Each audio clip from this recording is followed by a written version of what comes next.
When you share with someone that you're diagnosed with OCD, how do you hope they respond? I mean, I hope they respond with compassion and empathy, and I hope they don't respond with, with the generalizations of, oh, I don't see you wash your hands all the time, or, oh, like, I was at your house the other day and your desk was pretty messy, like, there's no way you're that OCD. Because like those comments definitely hurt. It feels such like a generalization to like assume that everybody with OCD is super organized, that everybody with OCD is always washing their hands, that they're always doing something like that. And with some people that is the case, but it's not with everybody. Why is it so passable for somebody to say like, oh, I have a little OCD, and most people will like laugh and be like, oh, ha ha ha ha. And so that really bothers me, that like it feels like we're not respected as a group, that like our feelings and the problems that we go through aren't respected by the general public, like some mental illnesses are. So when you hear a comment like that, when somebody who's not clinically diagnosed is just saying that as a personality trait, oh, my pencils always have to be this way, I'm a little OCD, does that sting? That hurts? Yeah, absolutely. And, depending on, the person and my relationship to that person, like, if I know them well, like, I'll be like, hey, like, I understand, like, you might want to keep things a little bit more tidy. Like, most people like to keep things generally clean, but, like, unless you, like, really suffer from it, like, it's not, like, an okay thing to kind of, like, joke about. What would you say is the best way to describe it to somebody who's never heard of OCD? So if you're looking at, like, just general OCD, like, as, like, an umbrella term, it stands for Obsessive Compulsive Disorder.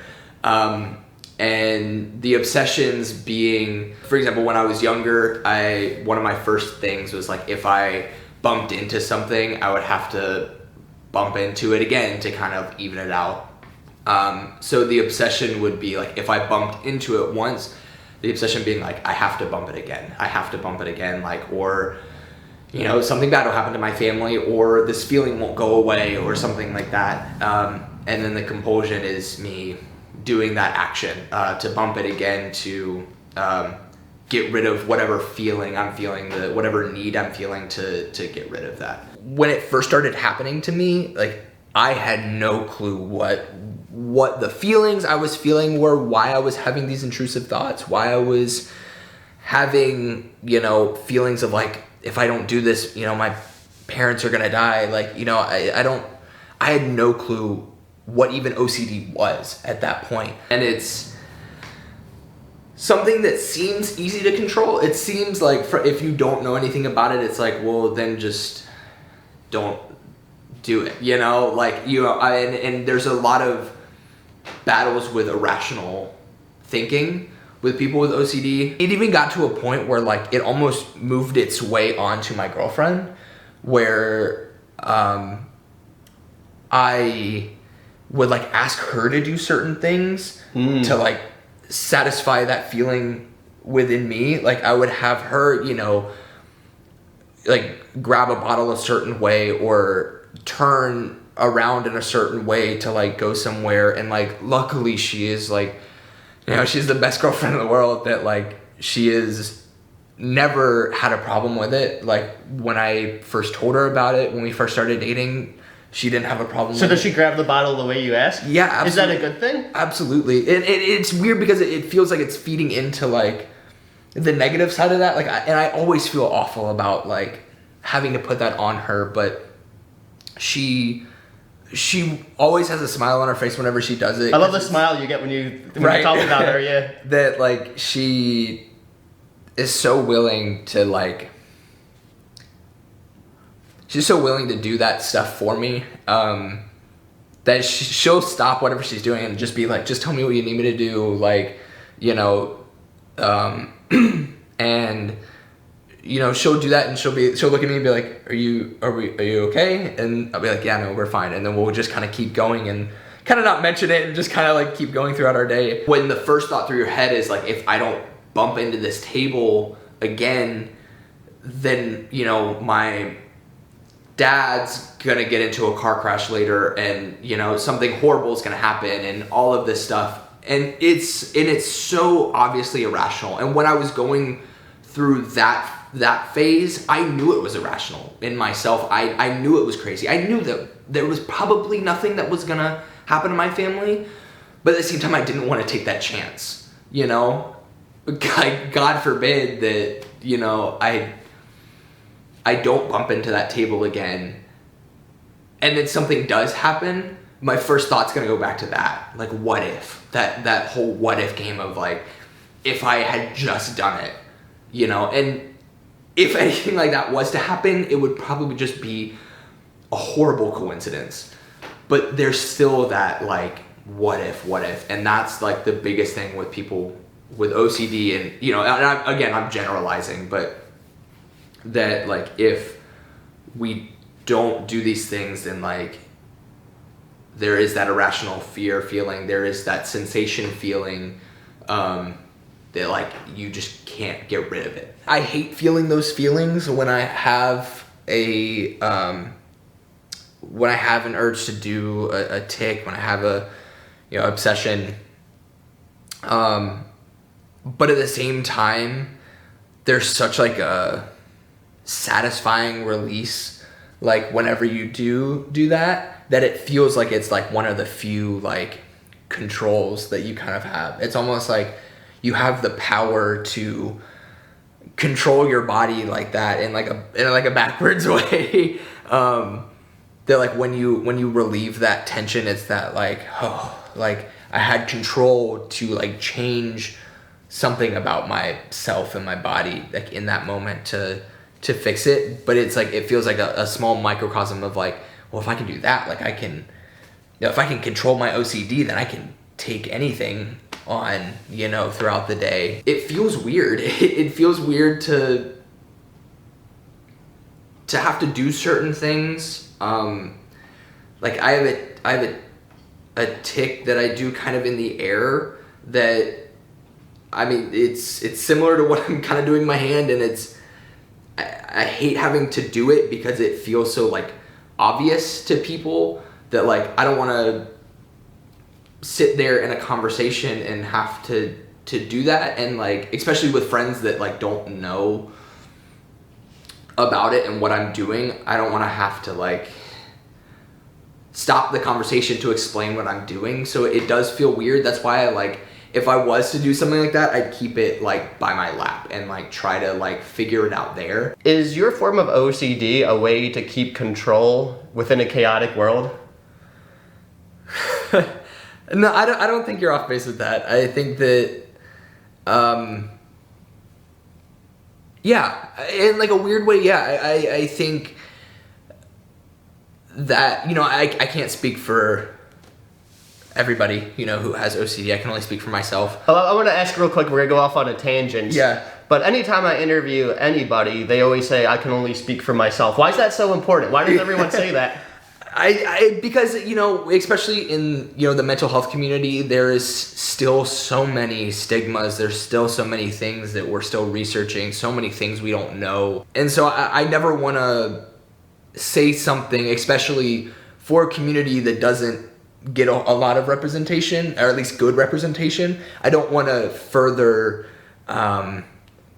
exacerbate those stigmas and talk about things that, you know, when people see this, they're like, oh, that's just another generalization about OCD from someone who says they have OCD. So is there a fear of representing a group that doesn't get a lot of representation? Because that representation is so rare, so you feel the need to continuously say, I'm just one person? Right, and that's another reason why I was so nervous to talk to you, and why I was surprised in the first place that you wanted to talk to me, was that, like, again, I'm not an extreme case, but I like... Extreme to who, though? Because it's extreme to you, right? Right, and I do have that, but I think in like for most people, again, and I might be feeding into the stigma too, and it's so backwards and convoluted that, like, you know, who knows what the levels are of what, but for me, when I look at other people, you know, I always think that like, oh, I don't have that bad, but then I look internally, I'm like, oh no, I'm really struggling today with certain things. So like, again, it's hard to see from the outside because everybody is good at hiding it, you know, or some people are good at hiding it. So, you know, it is hard to see. Is it a good thing that you developed invisible tics and urges?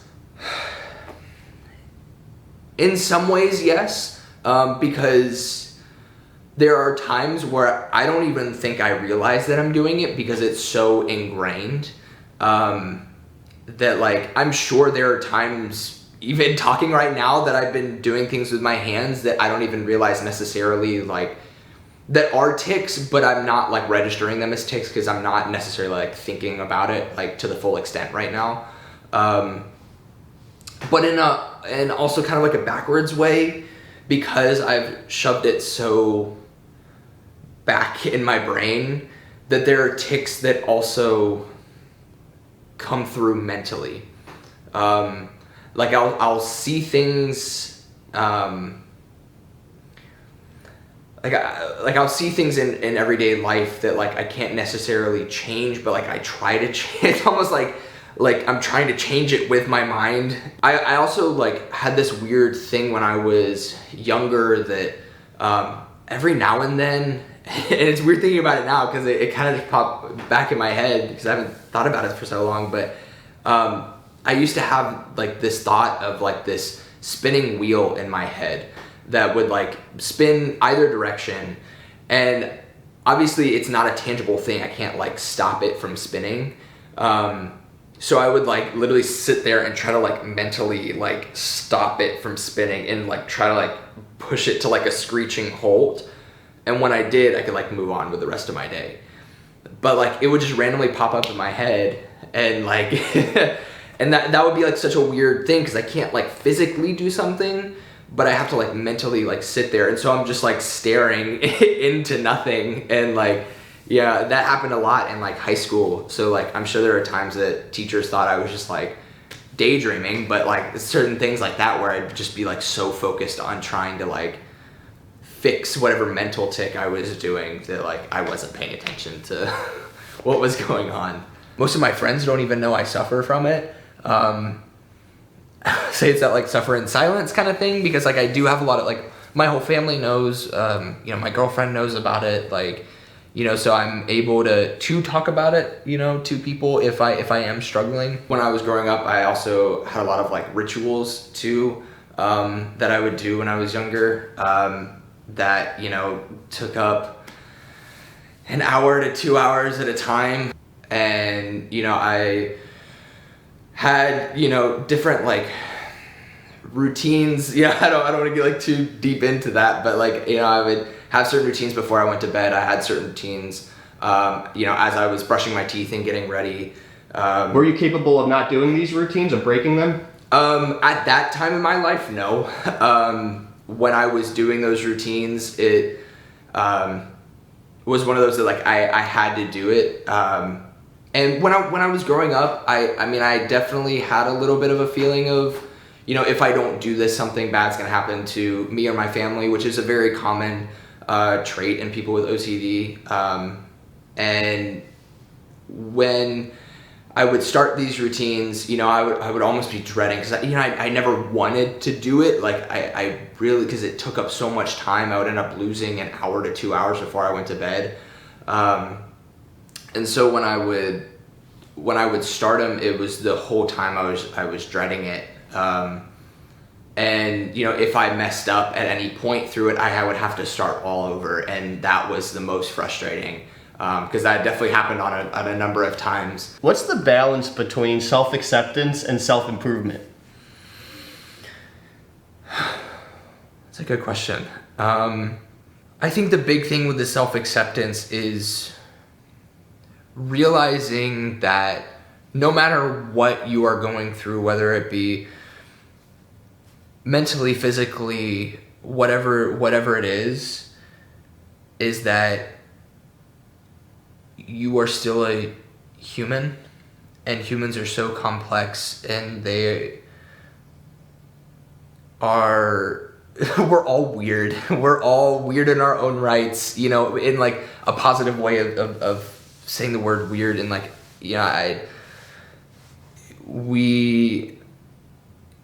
you know, the semblance of self-acceptance is accepting that, yes, you might be going through this thing. You might have this diagnosis. You might be struggling with whatever you're struggling through, but it does not make you less of a person. What's frustrating about my OCD is that I don't really have, with the exception of maybe like one or two things, I don't really have a lot of like set things that like I do. Like it kind of manifests itself in everyday life and in everything that I do,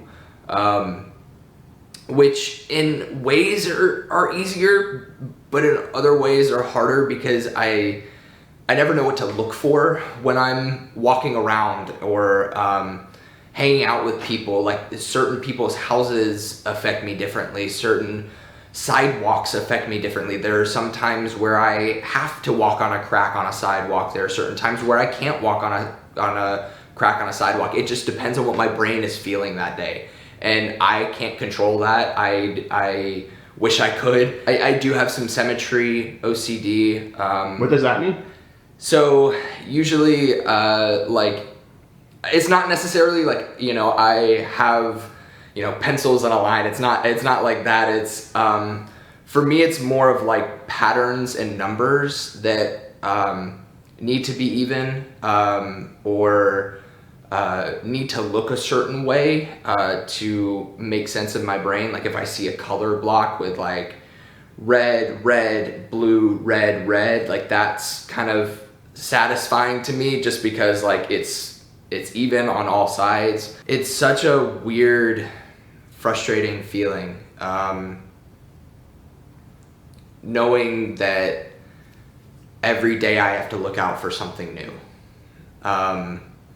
And at this point in my life, I've gotten so good at hiding a lot of my tics, that a lot of my friends that I've known for years, if I haven't told them, like probably wouldn't even know.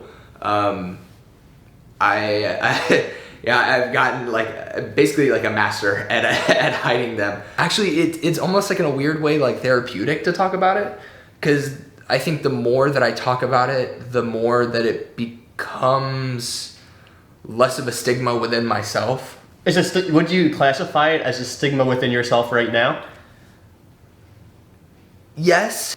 As I've gotten older, I feel like I don't think about when I have my urges, my brain doesn't immediately go to something bad's gonna happen to me or my family. That hasn't really happened since I was younger. Now it as I've gotten older, it's more turned into a sensation.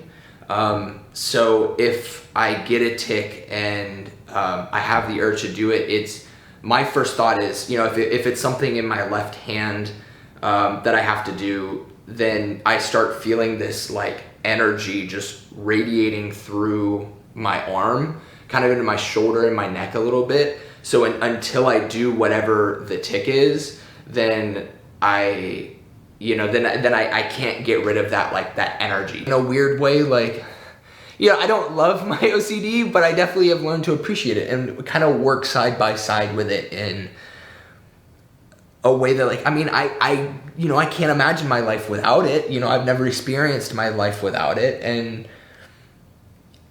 like in that kind of way, like I love it because it has given me a lot in a weird way. Like the creativity levels that have kind of sparked because of it, the friendships I've made because of it, you know, and, you know, I don't want to give like legs to it in that way, but at the same time, it doesn't always have to be scary.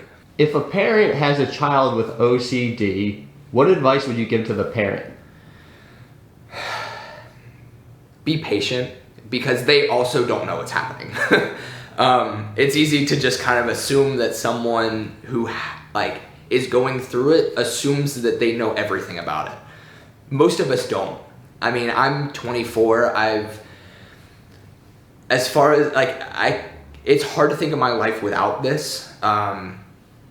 I think my like tics that I felt started hitting somewhere around second, third grade from what I can remember. It might have been before that, but that's when I noticed it like really getting bad. And I still don't know everything about my diagnosis. I still struggle to